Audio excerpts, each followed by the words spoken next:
오늘이 1월 4일이고 1월 14일에 그 탄핵 심리의 본 게임이 열립니다. 열흘 뒤면요. 그에 앞서서 오늘 2차 변론 기일이 진행이 됐는데 윤석열 대통령 측 변호인단의 목소리부터 먼저 듣고 오겠습니다. 우리는 법정에서 그 영장 실질심사는 다 받을 거고, 그리고 정당한 체포영장이든 뭐 구속영장이든 집행에 대해서는 다 받고 다 밝힐 겁니다. 대통령이 피하면 뭘 피하겠습니까? 절차적인 부분에 대해서 치열히 다툴 거고요. 대통령은 나라가 다 뒤집어질 정도로 4개월, 5개월 선거에 의해서 뽑힌 우리나라의 통수권자 아닙니까? 수반이고. 근데 제대로 증거조사도 없이 몇 개월 만에 헌법재판관이 퇴직한다고 해가지고 우리가 원하는 증거조사도 없이 대통령은 어차피 잘못한 게 있다는다면 당연히 그만둬야죠. 근데 진짜 잘못했는지 그거는 증거로서 철저히 다퉈줘야 되지 않겠습니까? 내란 사태라는 표현을 쓰지 않는 게 좋을 것 같고요. 우리는 생각이 다른 거니까 정당하다 말다는 헌법재판소와 그다음에 법원에서 하는 것이고.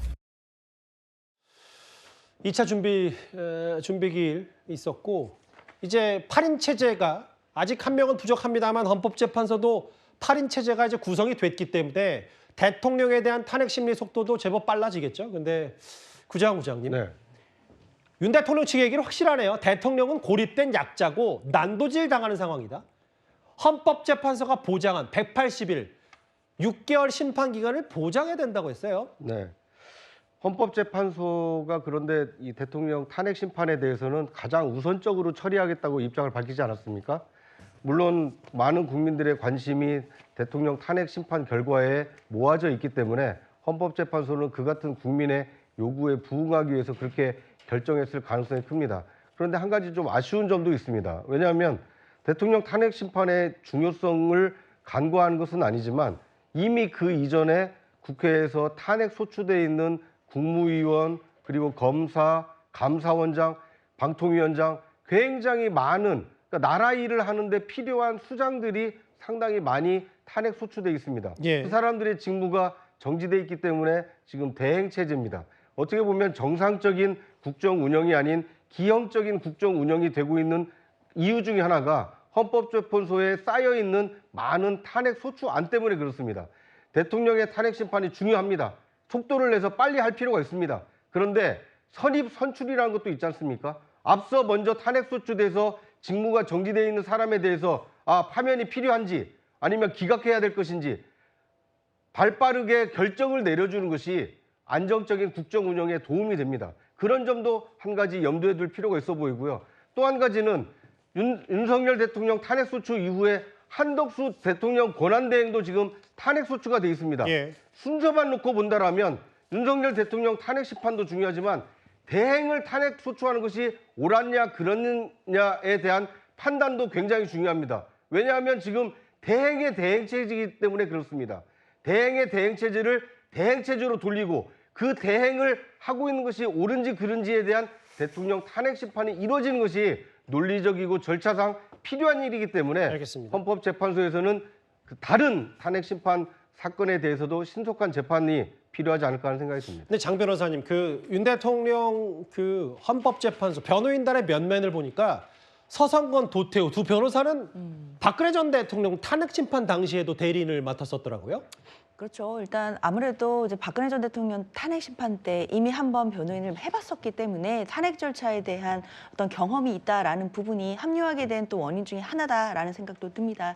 일단 변호인단 구성은 뭐 다 마무리가 된 것이고 이제 탄핵 절차는 이제 제대로 시작이 되는 상황이기 때문에요. 일단 준비 기일이 오늘로 이제 마무리가 되는 것이고 변론 기일까지 두 차례나 지금 잡혀 있는 상황입니다. 앞으로 대통령 측에서 당연히 적극적으로 임해서 관련된 뭐 증거 자료라든지 서면이라든지 이런 부분도 잘 제출해야 될 것 같고요. 특히 윤석열 대통령이 다음번 변론 기일이 14일로 예정되어 있는데 그때 출석을 할지 안 할지 이 부분도 굉장히 좀 주목이 될 것 같다라는 생각 듭니다. 헌법재판소로서는 당연히 지금 현재 대통령의 탄핵 심판 절차로 인해서 대통령의 직무가 정지되어 있는 초유의 상황이기 때문에요. 당연히 대통령에 대한 탄핵 심판 절차 신속하게 마무리할 것으로 보이고 관련해서 지금 국회 측도 그리고 대통령의 변호인 측도 뭐 적극적으로 변론 준비 기일에 임하고 있으니까요. 앞으로 변론 기일들 그리고 대통령이 제대로 진짜 출석을 하게 될지 여부 이런 부분까지도 좀 더 지켜봐야 되겠습니다.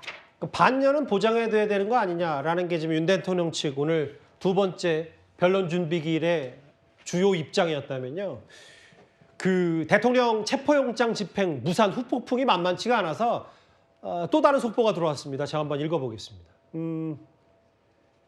이현정 의원님 같이 한번 보실까요? 경찰이요. 알고 봤더니 대통령의 체포를 가로막은 박종준 경호처장을 현행범으로 체포하려고 시도를 했다. 그런데 그 특수공무 집행 방해 혐의거든요. 공수처가 허락하지 않았다. 경찰이 경호처장, 박 경호처장에 대한 체포를 시도했지만 공수처가 불허했고 또 있나요?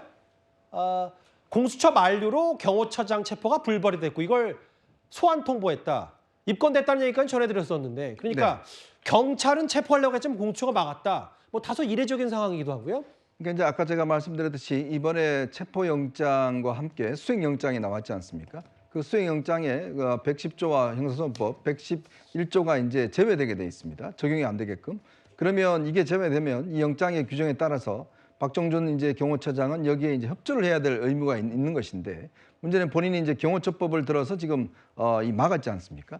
그 행위를 아마 경찰에서는 특수공무 집행 방해다라고 일단 의유를 하는 것 같고 현장에서 현행범이기 때문에 아마 경찰은 체포를 하려고 했던 것 같고 공수처 입장에서는 자칫 이걸 체포를 할 경우에 싸움이 굉장히 커질 수 있고 또 불상사가 날 수도 있다. 왜냐하면 경호처장은 사실 이제 경호원 한 500명의 통솔뿐만 아니라 아까 이야기했지만 수방사 55여단 그것도 지휘 권한이 있지 않습니까? 예. 그러니까 아마 현장에서 무장하고 있는 경호처 요원들이 아마 이 처장을 체포하는 것을 허락하지 않았을 것 같습니다. 그래서 공수처 입장에서는 일단 이게 자칫하면 사태가 커질 수 있기 때문에 그러니까 대통령 체포라는 원한적보다는 주변적 문제가 더 커져버리면 공처도 굉장히 아마 입장이 곤란해지는 상황이 있기 때문에 아마 그 공처가 이걸 만류한 것 같고 그렇지만 일단 이 부분은 현행법으로 일단 위반되는 것이기 때문에 아마 앞으로 경찰이 수사를 해서 정식 절차를 거쳐서 소환과 함께 일단 의율할 가능성이 저는 굉장히 높다고 보고 있습니다. 좀 더 따져볼게 이게 좀 중요한 문제 같아서 우리가 모르는 사이 한남동 관저는 직접 촬영도 안 되고 그 안에 있는 상황을 공수처의 브리핑과 경호처 나름대로의 이유로 전해드릴 수밖에 없었는데 아까 1차, 2차 대치는 끝났고 3차 대치가 여기였거든요. 여기서 한 3시간 가까이 대치가 있었고 관저 200m 앞까지 갔는데 거기서 경호처장이 이렇게 수색 불허라고 해서 못 들어갔다고 했는데 이 과정에서 그러니까 경찰이 박종준 경호처장을 체포하려고 했다 이 얘기를 하는 겁니다. 그렇죠. 일단 경찰 입장에서는 정당한 영장을 집행하는 그러니까 정당한 공무 집행 중이었는데 이것을 경호처 처장, 박 처장이 막아섰다라고 한다면 당연히 공무 집행 방해가 됩니다. 게다가 지금 당시 들려오는 얘기로는 200명 정도의 인원들이 뭐 스크럼을 짜고 지키고 있었다라고 한다면 당연히 특수공무 집행 방해 혐의도 적용이 될 수 있기 때문에요. 경찰로서는 경호처장을 현행법인으로 체포를 하고자 시도를 했던 것 같습니다. 분명히 적용 요건도 되고 법률적으로도 의율할 수 있는 상황이었다라고 판단됐을 것 같은데요.